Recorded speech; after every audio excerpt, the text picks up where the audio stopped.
Sarah Chen never imagined her life would become a headline story that would shock an entire community. At 28 years old, she had built what seemed like a perfect life with her husband, James Wilson, a kind-hearted engineer she had met during their college days. Their romance had blossomed naturally, despite coming from different worlds. Sarah from a traditional Chinese-American family in California, and James from a conservative white family in Ohio. The couple had dated for 3 years before James proposed. Sarah still remembered how her parents had cautiously accepted the engagement, worried about cultural differences, but ultimately supportive of their daughter's happiness. James's father, Robert Wilson, a retired military man with a surprisingly open mind, had welcomed Sarah warmly from the start. However, his mother Martha was a different story entirely. Martha Wilson, at 62, was a pillar of her local community. She taught Sunday school, volunteered at the hospital gift shop, and was known for her prize-winning apple pies at the county fair. Behind her public persona, though, Martha harbored deep-seated beliefs about keeping to your own kind. She had never traveled outside the United States and viewed foreign cultures with suspicion rather than curiosity. When James first brought Sarah home, Martha had been polite but cold. She addressed most of her questions to James, as if Sarah wasn't present. During dinner, she made comments about those people and their strange customs. Sarah had smiled through the discomfort, squeezing James's hand under the table as he silently apologized with his eyes. The wedding had been a compromise, a church ceremony to please Martha, with traditional Chinese elements included to honor Sarah's heritage. Martha had complained about everything from the red decorations to the tea ceremony. At the reception, several guests overheard her telling her friends that it wouldn't last and that he'll come to his senses eventually. Despite these challenges, Sarah remained determined to build a relationship with her mother-in-law. She sent thoughtful birthday gifts, called regularly to check in, and always brought Martha's favorite pastries when they visited. James kept insisting his mother would come around eventually. She just needed time to adjust. 2 years into their marriage, Sarah and James moved to a suburb halfway between their families. They bought a charming 3-bedroom house with a fenced yard, planning for the family they hoped to start. Sarah found work as an architect at a respected firm, while James continued his career in software development. Their life was busy but happy. Then came the news that would change everything. Sarah was pregnant. The couple was overjoyed, spending evenings discussing baby names and planning the nursery. James's father Robert immediately sent them a handmade wooden crib he had crafted himself. Sarah's parents shipped boxes of baby books in both English and Chinese, along with hand-knitted blankets and traditional gifts for good fortune. Martha's reaction was noticeably less enthusiastic. When James called to share the news, she had simply said, "Well, I suppose I should say congratulations." She didn't ask about due dates or offer to help with baby preparations. When they showed her the sonogram pictures, she barely glanced at them before changing the subject. As Sarah's pregnancy progressed, the tension with Martha grew. During a video call in Sarah's second trimester, Martha had pointedly asked if the baby would look Chinese and whether they would raise it American. James had ended the call abruptly, later apologizing to Sarah for his mother's behavior. By the time Sarah reached 7 months, her baby bump was prominent. The doctor had confirmed they were having a girl, and both families were excited. Well, almost all of them. Martha had begun calling more frequently, but only to share her opinions about how the child should be raised. She sent packages of children's books about Christianity and American history, along with notes about the importance of proper American values. Sarah tried to remain patient. She understood that becoming a grandmother was a major transition for Martha too. Perhaps once the baby arrived, she thought, Martha would fall in love with her granddaughter and set aside her prejudices. James wasn't so sure, but he supported Sarah's optimistic outlook. Neither of them could have predicted what would happen when Martha came to visit them that fateful Sunday afternoon in May, when the family gathering that was meant to celebrate new life instead became the setting for an unthinkable act that would send shockwaves through both families and beyond. The Sunday afternoon that changed everything began like any other family gathering at Sarah and James's home. The spring air was warm, birds chirped in the backyard maple tree, and the smell of Sarah's homemade dumplings filled the kitchen. James's parents had driven 2 hours to visit, supposedly to help prepare the nursery for their coming granddaughter. Robert Wilson, James's father, brought a small toolbox and immediately got to work assembling the crib he had crafted. Martha, meanwhile, carried in a large shopping bag filled with baby clothes, all pink, frilly, and emblazoned with phrases like Daddy's Little Princess and All-American Girl. I picked these up at the church charity sale, Martha announced, spreading the items across the living room sofa. Good quality, proper clothes for a proper American baby. Sarah smiled politely, though her heart sank at Martha's pointed emphasis on American. She had already received beautiful handmade clothes from her mother, including a traditional red silk outfit for the baby's 1-month celebration, a Chinese custom honoring new life. Thank you, Martha. These will be useful, Sarah said, folding the clothes neatly. My mother also sent some lovely things last week. Martha's smile tightened. Well, I suppose it's fine for dress-up. But day-to-day, babies need practical clothes, not costumes. James, entering the room with glasses of lemonade, caught the last comment and frowned. Mom, please. Sarah's cultural traditions are just as important as ours for the baby. I'm just saying what's best for the child, Martha replied, her voice rising slightly. This isn't China, after all. Sarah took a deep breath, her hand instinctively moving to her rounded belly where her daughter kicked as if sensing the tension. Actually, Martha, we're planning to raise her with knowledge of both cultures. We want her to be proud of all parts of her heritage. The conversation might have ended there if Martha had let it go, but as they moved to the dining room for lunch, she continued her campaign. Have you picked a name yet? Robert asked, trying to change the subject to something pleasant. Sarah and James exchanged smiles. They had been saving this announcement for today.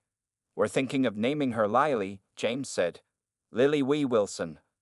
Way, Martha repeated, her fork clattering against her plate. What kind of name is that? It was my grandmother's name, Sarah explained calmly. It means rose in Chinese. We thought it would be beautiful as a middle name, honoring both sides of her family. Martha's face flushed red. But nobody will be able to pronounce it. What about Elizabeth after my mother? Or Mary? A good Christian name that people respect. Mom, James said firmly, we've decided on Lily Way. It's meaningful to both of us. So you're just ignoring your own family history. Martha pushed her plate away. First you marry into this lifestyle, and now you're giving my grandchild a foreign name no one can say. The room fell silent. Robert looked down at his plate, clearly uncomfortable but unwilling to challenge his wife. James's hands clenched into fists beside his plate. Martha, Sarah said quietly, Way is just 2 letters away from Wilson. It's not difficult to pronounce at all. And this isn't about rejecting anyone's heritage. It's about celebrating both. Easy for you to say, Martha snapped. You've already taken my son, and now you want to erase our family completely with your foreign ways. That's enough, Mom. James stood up so quickly his chair nearly toppled over. Sarah has been nothing but respectful to you for years while you've been cold and judgmental. I won't have you insulting my wife in our home. Sarah felt a sharp kick from the baby and winced, placing both hands on her belly. The stress wasn't good for either of them. I think I need some water, she murmured, pushing back from the table. She walked slowly toward the kitchen, hearing the argument continue behind her. Martha's voice rose higher, listing grievances both real and imagined. How Sarah was changing James, how the baby would be confused, how their family traditions were being erased. Sarah filled a glass with cold water at the sink, taking deep breaths to calm herself. She didn't hear Martha follow her into the kitchen, didn't realize she wasn't alone until she turned and found her mother-in-law standing there, face twisted with anger. You think you've won, don't you? Martha hissed. Turn my son against his own mother. Martha, please, Sarah said, stepping back. This isn't a competition. We're family. Family? Martha's voice shook. You're not my family.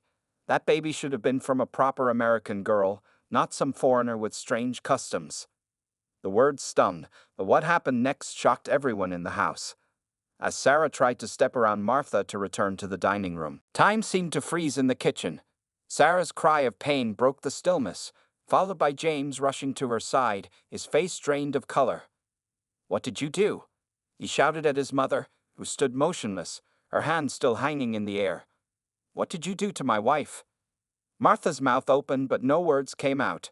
She looked at her own hand as if it belonged to someone else, her eyes wide with disbelief. Robert pushed past his wife to help James support Sarah, who was now breathing in short, panicked gasps. "Let's get her to the couch," he directed, his military training kicking in during the crisis. Together, they guided Sarah to the living room, careful to avoid the broken glass. James helped her lie down while Robert grabbed a throw pillow to elevate her feet. "I'm calling 911, James said, his voice shaking as he pulled out his phone. "Sarah, baby, where does it hurt? Is there any bleeding?" Sarah's hands remained pressed against her belly, her eyes shut tight with pain. "It feels like cramping," she whispered. "Strong cramping, like something's wrong." Martha hovered in the doorway, tears now streaming down her face. "I didn't mean. I never thought. Is she okay? Stay away from her." James snapped, his free hand protectively covering Sarah's. Into the phone he said, "Yes, my pregnant wife was hit in the stomach. She's 7 months along and experiencing pain. Please hurry." The next 20 minutes were chaos. Sarah focused on her breathing, trying to stay calm for the baby's sake, but each new cramp sent waves of fear through her. James refused to leave her side, whispering reassurances while shooting daggers with his eyes at his mother. Robert took charge of watching for the ambulance, while Martha sank into a chair in the corner, looking smaller than anyone had ever seen her. "I feel something wet," Sarah suddenly gasped, panic rising in her voice. James gently helped her shift position, and they both saw what she feared most: a small spot of blood on the couch cushion. "The ambulance is almost here," Robert called from the window, his normally steady voice tinged with worry. The paramedics arrived with efficiency that cut through the family's panic. They asked quick, professional questions while checking Sarah's vital signs and the baby's heartbeat with a portable Doppler. "Baby's heartbeat is strong at 145, one paramedic announced, and Sarah released a sob of relief. With the cramping and spotting, we need to transport you to Memorial Hospital right away. They have the best maternal fetal specialist on duty today." As they prepared to move Sarah onto the stretcher, Martha suddenly approached, her hands trembling. "Sarah, she began, but James stepped between them. "Not now, Mom. You've done enough," he said coldly. "Dad, can you lock up the house after we leave? And take her somewhere else. I don't want her here when we get back." Robert nodded grimly, placing a restraining hand on Martha's shoulder as Sarah was wheeled out to the ambulance. James climbed in beside her, holding her hand as the doors closed. The ride to Memorial Hospital took only 12 minutes, but to Sarah it felt like hours. Each bump in the road sent new waves of fear through her body. The paramedic monitored the baby's heartbeat continuously, assuring them it remained steady. "Many expectant mothers experience some bleeding after trauma without harm to the baby," she explained. "The placenta is designed to protect the baby, like a built-in airbag." Sarah nodded, wanting desperately to believe her. "She was kicking earlier, but I haven't felt her since it happened." "Some babies get quiet when mom's stress hormones spike," the paramedic said. "Try taking some deep breaths. Sometimes that helps." James hadn't spoken since they left the house, his face a mask of controlled fear and anger. He squeezed Sarah's hand, bringing it to his lips. "I'm so sorry," he whispered. "I never thought she could do something like this. Never." Upon arrival at Memorial Hospital, a team was waiting. Dr. Lily Patel, a maternal fetal specialist, met them at the entrance to the emergency department. "Let's get you into exam room 1, she said calmly. "I understand you had trauma to the abdomen and some bleeding." As Sarah was transferred to a hospital bed, she felt a sharp cramp that made her cry out. The medical team moved with practiced urgency, hooking her up to monitors that tracked both her vital signs and the baby's. "I'm going to perform an ultrasound right away," Dr. Patel explained, applying gel to Sarah's belly. "We need to check for any signs of placental abruption or premature labor." James stood at Sarah's side, his knuckles white as he gripped the bed rail. Both held their breath as Dr. Patel moved the ultrasound wand carefully across Sarah's belly. The hospital room was quiet except for the steady beep of monitors tracking Sarah's condition. After 6 hours of observation, the medication had stopped her contractions, and the bleeding had slowed to almost nothing. James dozed uncomfortably in a chair beside her bed, his hand still holding hers even in sleep. A soft knock on the door woke them both. Dr. Patel entered, followed by a woman in a dark blue suit. Mrs. Wilson, Mr. Wilson, I'm Detective Maria Gonzalez from the County Police Department, the woman said, showing her badge. I'm sorry to disturb you, but I need to ask some questions about what happened today. James sat up straighter, suddenly alert. Police? We didn't call the police. Dr. Paddle stepped forward. I'm required by law to report any suspected violence against a pregnant woman, she explained gently. When you told me what happened, I had to notify authorities. Sarah's hand tightened around James's. She had never imagined things would go this far. It was a family argument that got out of hand, she said weakly.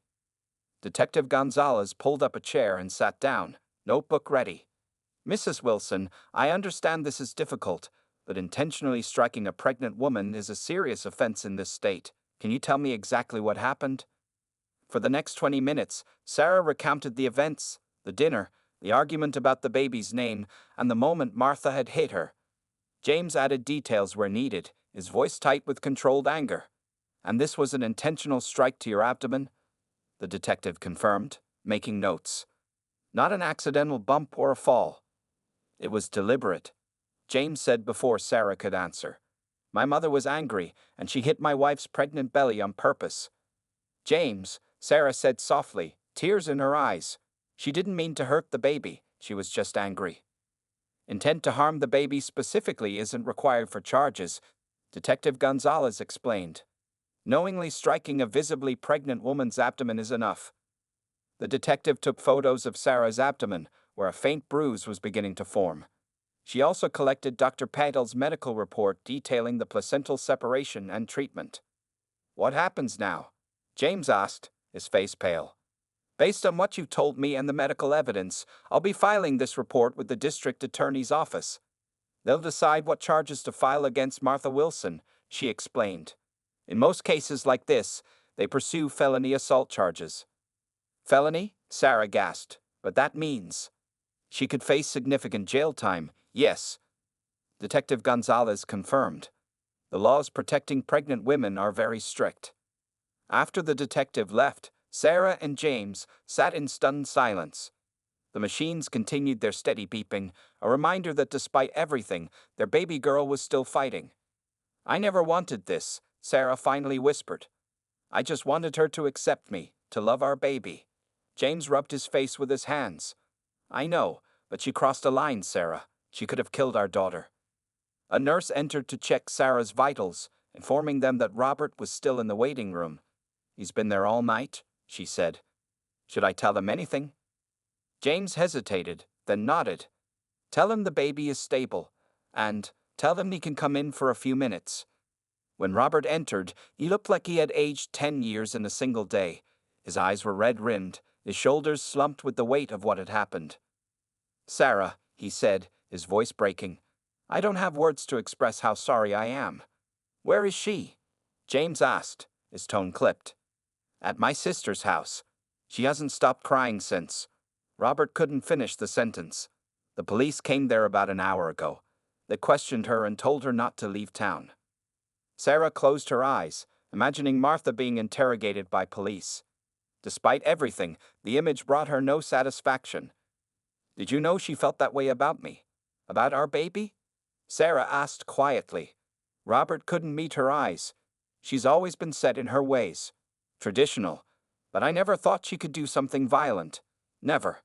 Before they could talk further, Dr. Paddle returned with news. The latest ultrasound looks good. The placenta hasn't separated further, and your baby's movements are normal. However, I want to keep you for at least 48 hours for monitoring. As Dr. Paddle explained the treatment plan, a hospital social worker named Brian Kim arrived. He introduced himself and explained his role. In cases involving family violence, especially with a pregnancy, we provide support services, he said, handing them some pamphlets. This includes counseling, safety planning, and legal advocacy if needed. The story broke in the local news 3 days after the incident. The headline was simple but shocking. Woman arrested for assaulting pregnant daughter-in-law. Though the article didn't name Sarah directly due to victim protection policies, it mentioned Martha Wilson by name and included details about the racially motivated attack on a Chinese-American woman carrying her first child. By the end of the week, What had been a private family tragedy became the talk of the entire county. Sarah was finally released from the hospital after 72 hours of observation. Dr. Paddle had prescribed bed rest and weekly checkups, explaining that while the immediate danger had passed, the pregnancy was now considered high risk. As James drove them home, Sarah noticed something unusual on their street. "James, what's all that on our lawn?" Their front yard was filled with colorful flowers, stuffed animals, and handmade signs. Some read, "We support you, Sarah," and others, "Prayers for baby Wilson." A group of women, some they recognized as neighbors, others complete strangers, stood on the sidewalk. When they spotted James's car, they began to applaud. "I don't understand," Sarah whispered as James parked in the driveway. A woman stepped forward. Lisa Chen, the president of the local Asian American Cultural Association, whom Sarah had met at community events. "We've heard what happened," Lisa explained as she helped Sarah from the car. "The whole community wants you to know you're not alone." Inside the house, they found the refrigerator stocked with home-cooked meals. The nursery, left half-finished after that terrible Sunday, had been completed. The crib Robert had made was assembled, fresh linens tucked neatly inside. "Your neighbor has a key," Lisa explained. "We wanted to make sure you could just rest when you got home." Sarah sank onto the couch, overwhelmed by the kindness around her, but the community's reaction wasn't all positive. That evening, James's phone rang constantly. Friends from his parents' church called, some offering support but others demanding to know the whole story. "Martha would never do something like that without being provoked," said one woman who had known the Wilsons for decades. "What did your wife say to her?" James hung up mid-sentence, his face flushed with anger. On social media, the divide grew even sharper. Local community pages filled with debates. Some people defended Martha, claiming she was a good Christian woman who made one mistake. Others condemned her actions as racist and violent, calling for the maximum punishment. Sarah's phone pinged with a message from her mother in California. "We are flying in tomorrow. Don't worry about picking us up. We've arranged everything." The thought of her parents arriving brought both relief and anxiety. How would she explain that their warnings about cultural differences had manifested in such a terrible way? Meanwhile, at the courthouse across town, Martha Wilson appeared for her arraignment. She wore a simple blue dress, her hair neatly pinned back. Gone was the confident community leader. In her place stood a woman who looked smaller and older than her 62 years. The district attorney had charged her with second-degree assault on a pregnant woman, a felony carrying up to 5 years in prison. When asked how she pled, Martha's voice was barely audible as she said, "Guilty, Your Honor." Her attorney immediately intervened, changing the plea to not guilty and requesting time to review the case. Outside the courthouse, reporters thrust microphones toward Martha as she left. She kept her head down, but couldn't escape the cameras that captured her shame for the evening news. That same afternoon, the town's ministerial alliance held an emergency meeting. Pastor David Williams, who had officiated Sarah and James's wedding, spoke passionately. "This isn't just about one family's tragedy," he told the gathered faith leaders.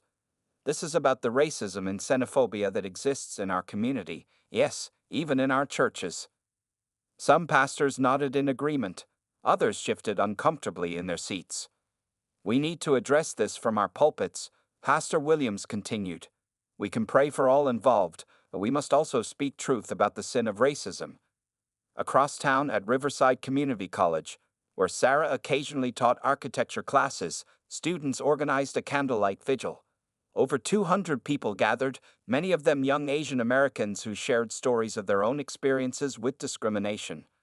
"What happened to Sarah Chen could have happened to any of us," said one student, "and it needs to stop now." As darkness fell, Sarah stood at her living room window, watching lightning bugs blink in the yard. Behind her, James spoke quietly with her parents, who had arrived earlier than expected.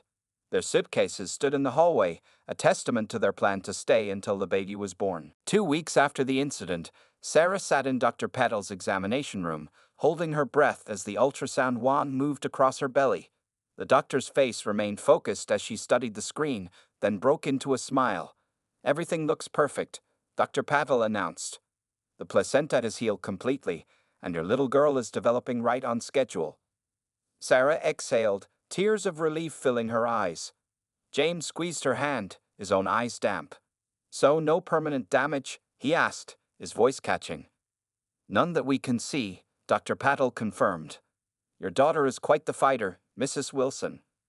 On the drive home, the weight that had pressed on Sarah's chest for weeks finally began to lift. Her baby was safe. Despite everything, little Lily Way was growing strong and healthy inside her. But other wounds remained unhealed. The criminal case against Martha moved forward, with a trial date set for 3 months away. James hadn't spoken to his mother since that day, though Robert visited them regularly, his face lined with grief as he tried to bridge the gap between the people he loved. "Your mother asked about you again," Robert said carefully one evening as he helped James install baby monitors. "She's seeing a therapist twice a week now." James tightened a screw with more force than necessary. "Good for her." "Son, I'm not excusing what she did," Robert said. "It was terrible, unforgivable, but she's still your mother." "And Sarah is my wife," James replied firmly. "My wife, who's carrying our child. The child Mom could have." He couldn't finish the sentence. Sarah, who had been listening from the hallway, stepped into the room. Her pregnancy had progressed to 8 months now, her belly round and prominent. "James," she said softly, "I think we should talk about this." Later that night, after Robert had gone, Sarah and James sat in the nursery. The room was beautiful now, painted a soft green with white furniture. Sarah's mother had hung traditional Chinese paper cuttings in red frames, while James had assembled a bookshelf filled with books in both English and Chinese. "I've been thinking a lot about forgiveness," Sarah began, running her hand over the crib rail. "Not for Martha's sake, but for ours, and for Lily's." James stared at her. "After what she did to you? To our baby? You can't seriously be thinking of forgiving her." "I'm not saying what she did wasn't horrible," Sarah explained. "And I'm not saying there shouldn't be consequences, but carrying this anger and hurt, it's exhausting, James. I don't want our daughter born into a family torn apart by hatred." "It was her hatred that caused this," James reminded her. "Yes," Sarah nodded. "But if we let it consume us too, then she's taken even more from us." The next day, Sarah contacted Brian Kim, the hospital social worker who had been checking on them. She explained what she wanted to do, and he helped arrange a meeting with the district attorney handling Martha's case. "You want to request leniency?" Ms. Ortiz, the district attorney, looked surprised as she sat across from Sarah in her office. "You understand the seriousness of the crime, don't you?" "I do," Sarah said firmly. "But prison won't fix what's broken in Martha, or in our family." "What are you proposing instead?" "Community service," Sarah suggested. "And mandatory counseling, specifically cultural sensitivity training and anger management. And a restraining order until the baby is born and those programs are completed." Ms. Ortiz leaned back in her chair, studying Sarah carefully. "This is unusual, Mrs. Wilson. Most victims in your position want the maximum punishment." "I'm not most victims," Sarah said simply. "And punishment isn't always the same as justice." When Sarah told James what she had done, he was furious at first. "You've had no right to make that decision without me," he shouted, pacing their bedroom. "She deserves to be in jail." "And what would that accomplish?" Sarah asked quietly. "Would it make you feel better to know your mother was in prison while your daughter was being born?" James stopped pacing, his anger deflating. "I don't know how to forgive her, Sarah. I keep seeing you in that hospital bed, thinking we might lose the baby." "I'm not asking you to forgive her today," Sarah said, taking his hand. "I'm just asking you to be open to the possibility that someday we might find a way forward that doesn't include cutting her out of our lives forever." That night, James lay awake long after Sarah had fallen asleep. He thought about his childhood, how his mother had nursed him through chickenpox, taught him to ride a bike, baked his favorite cookies when he failed a test. How could that woman be the same one who had struck Sarah? The answer came to him slowly, painfully. His mother wasn't a monster. She was a flawed human whose prejudice and fear had led to one terrible, on a crisp autumn morning, 6 weeks after Lily Way Wilson came into the world. Healthy, beautiful, and with a strong set of lungs. Martha Wilson sat nervously in the office of Dr. Elena Rodriguez, her court-mandated therapist. After 12 weeks of twice-weekly sessions, today was different. Today, Sarah would be joining them. How are you feeling about this meeting? Dr. Rodriguez asked, noting Martha's trembling hands. Terrified, Martha admitted. I've written her so many letters these past months, but this is the first time she's agreed to see me. The door opened, and Sarah entered alone. She looked tired but healthy, her body still recovering from childbirth. Martha stood awkwardly, unsure if she should hug her daughter-in-law or keep her distance. Sarah solved the dilemma by taking a seat across from Martha, placing her purse carefully beside her. Thank you for coming, Martha said, her voice barely above a whisper. Dr. Rodriguez guided them through the initial awkwardness. Martha has been working very hard these past months. Sarah, would you like to start by asking Martha anything? Sarah looked directly at Martha for the first time. I have just one question. Why? Not just that day, but all of it. The cold treatment, the comments, the disapproval. Was it really just because I'm Chinese? Martha's eyes filled with tears, but Dr. Rodriguez had coached her not to let emotions derail her accountability. She took a deep breath before answering. At first, yes, she admitted. I was raised to believe that people should stick with their own kind. My parents never let me play with children who weren't white or Christian. When James brought you home, those old prejudices surfaced. Martha paused, gathering courage to continue. But it became more than that. You were educated, successful, beautiful. James clearly adored you. I felt replaced, like I wasn't needed anymore. So you tried to make me feel unwelcome, Sarah said. It wasn't a question. Yes, Martha nodded. And when you got pregnant, I realized I was going to be a grandmother to a child who was part Chinese. I was afraid I wouldn't know how to connect with her, that she would look different from me, that she would love your parents more. So you hit me, Sarah said, her voice steady but her hands now trembling too. You hit your unborn grandchild. Martha's composure broke.